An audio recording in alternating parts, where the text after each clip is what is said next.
I believe that responsibility is synonymous with manhood. To be a man, a real man, a true man, authentic masculinity, then you ought to be responsible for something. You ought to be responsible for someone. That is what makes you a man. Real men, raw stories, radical perspectives. This is the voice of authentic masculinity. This is Manhood Speaks. What does it mean to be a man in today's world? With all the narrative that is taking place, especially what we see on social media, I think it is a bit confusing, especially for young boys, as to know what it is to be a man.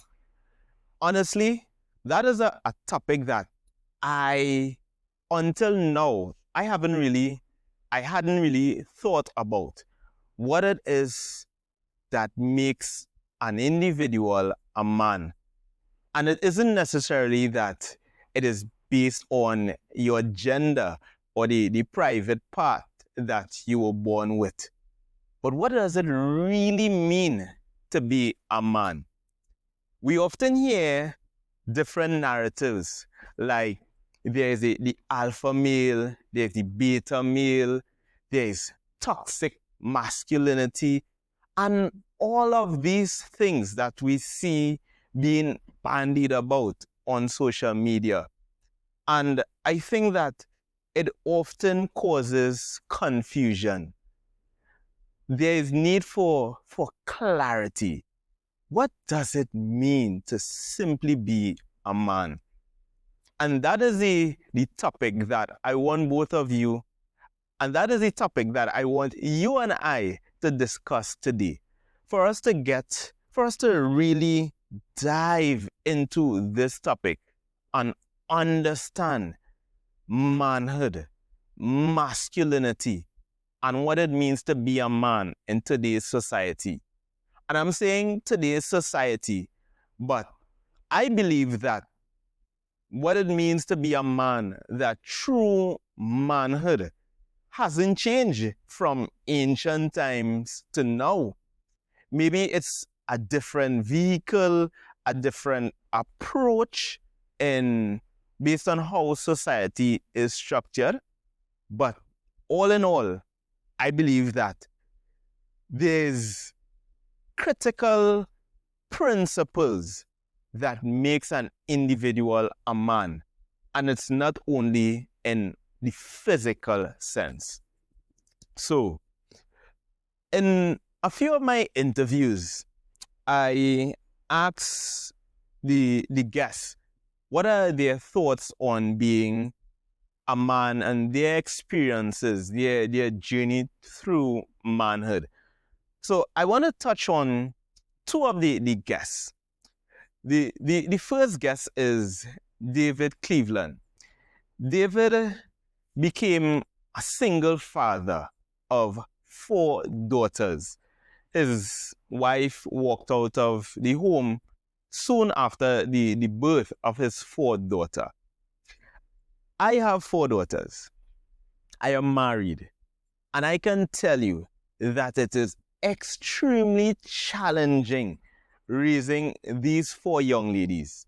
2 are already teenagers. I have a preteen and a toddler. So I cannot even imagine how it would have been if it was just me alone and my wife wasn't there.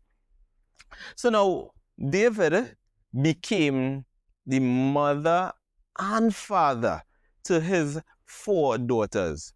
So of course he had to learn the maternal aspects when it comes to children, to raising daughters.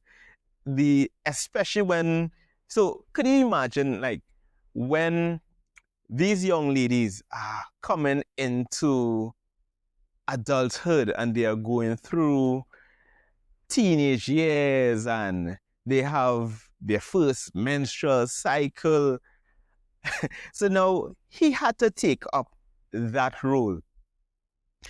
And added to which, David was self-employed. He was a carpenter. And in his experience, he spoke about creditors knocking on his door, having bills that were high. There were times that he would be working on a particular job and he had to leave this job to go and pick up one of his daughters who had been dropped off of the bus. And the times where he had to stay home because one of his daughters got ill. So there was all these challenges that he experienced. And then there's Marlon Parejo. Marlon Parejo is a police officer who became totally blind at the age of 31. And in my imagination, someone who is born blind, yes, there would be challenges, but at least that individual would grow into his disability, his or her disability, and in a sense become accustomed to it. Marlon, on the other hand, lived for 31 years, became a husband, a police officer, and a father before he went totally blind. So could you imagine the challenge that he experienced? He has 3 daughters, and his second daughter was just born when he became blind. And some of the emotions that he experienced, he became angry, denial. There was also fear, and it eventually led to depression. He spoke about his wife leaving in the morning to go to work, and she would return 8 hours later and find him in the same place. The embarrassment and the shame that he felt, because this was a true challenge for him. And added to that, he had to continue to provide for his family, to provide that financial support, that physical support, and that emotional support when he himself also needed it. So what is so interesting about these 2 men, David Cleveland and Marlon Parejo? And this is something that I came to understand when it comes to being a man. That as a man, you have to do whatever it takes to make it happen. Here is a father who became a single father of 4 daughters, self-employed, having to take care of these 4 young ladies, having to run a home, one salary to provide for him and his daughters. And many times he too experienced that sense of loss and depression. And there were times that he contemplated taking his life. And on the other hand, we have Marlon Parejo, who became blind at 31.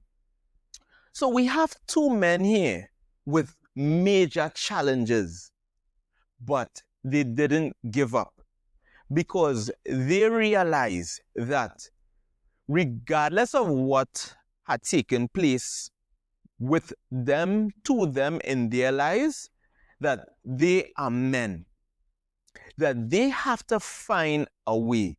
Even if there wasn't a clear path, they had to create it. They had to step up. They had to be men. And that is what I think makes you a man. I think that sense of responsibility that willingness to take up the mantle and do whatever it takes, especially if you are a father. And even if you are not a father, it is that responsibility, whether it is to protect your community, to protect society. Let's say you're a fireman or a soldier, as I was. It takes that sense of responsibility. So I believe that responsibility is synonymous with manhood. That when an individual recognizes that they have a responsibility to themselves, to their family, to society, to their organization, and to this world, when they come into that realization, that is when they become a man. And it's not because of their physical being, but it's that sense of responsibility. I became a father at the age of 20, pretty young, and I never thought about what it is to become, what it is to be a man. I knew that I was an adult based on the laws of the nation, that you're an adult from the age of 18. I knew that. So in essence, I knew that I was a man. I had become a man. But it was only until I became a father, it was only until I accepted that responsibility of care and protection of another life. That is when I became a man. And I think that is what needs to be expressed. That is what needs to be pushed out in society. That is what needs to be plastered all over social media. That manhood is equated to responsibility. Doing whatever it takes, finding a way, creating a path. That is true manhood. That is authentic masculinity. And I know that I may get pushback because some persons may say that that doesn't necessarily make you a man. But I can say from my experience and from communicating with other men that even though I never thought about what it takes to be a man, when I look back on my life and when I listen to these men, some of whom have way more experience than me, that is the conclusion that I have come to. That man, to be a man, a real man, a true man, authentic masculinity, then you ought to be responsible for something. You ought to be responsible for someone. That is what makes you a man. That is what stamps your passport into that higher realm, that realm of becoming a leader, that realm of becoming a provider, that realm of becoming a protector. And you see, they all boil back to that sense of responsibility. The responsibility to provide, the responsibility to protect. That is what it takes to be a man in today's society. That is what it took to be a man in ancient society. Because men back then, when we were hunter-gatherers, We provided for our families. We protected our families. We led our families. And by extension, the community, the environment, that collection of other human beings. And this is why we need to push this idea so that young men who are uncertain in who they are and all of these narratives that we see that are being pushed in society and on social media, that young men need to stifle their masculinity, that masculinity can be threatening. We need to have a pushback on that idea and on that agenda. That true masculinity stands up, steps forward, takes his rightful place, and leads, and protects, and provides. That is what I believe is true manhood. That is what I believe is the true representation of modern masculinity. So we can give it all types of labels: alpha male, beta male, sigma male, toxic masculinity. That is something that I truly have an issue with.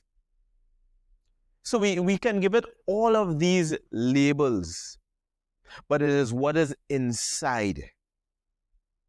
What is inside is a leader, a protector, a provider. And the common denominator that each of these roles have is responsibility. That is what it means to be a man.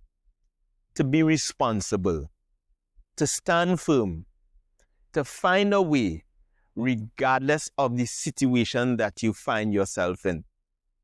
That you don't give up, especially when you have others depending on you. That is what it takes to be a man. Let me know what you think.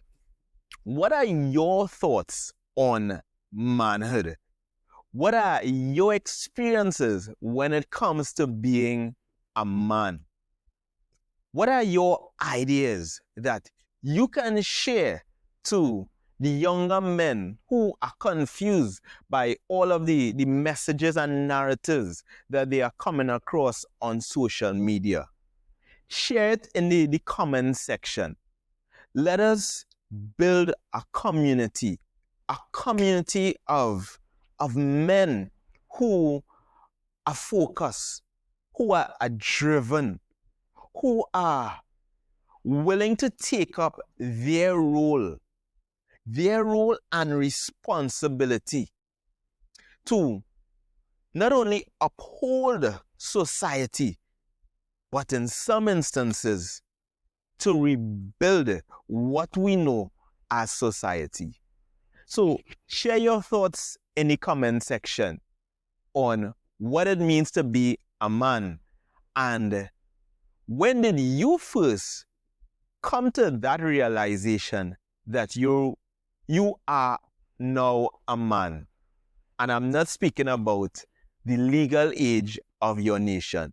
When did you take up that role and responsibility of manhood?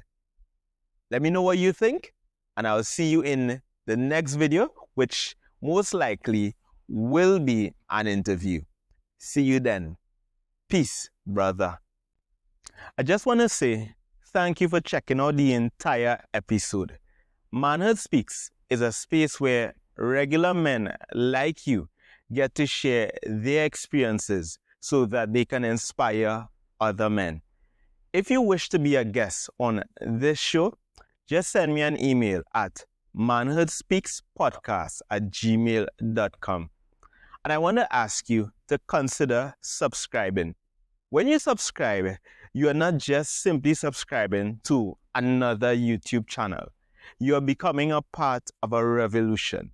You are joining a community of brothers, men who are redefining what it means to be a man in modern society today. So subscribe, and I will see you in the next interview.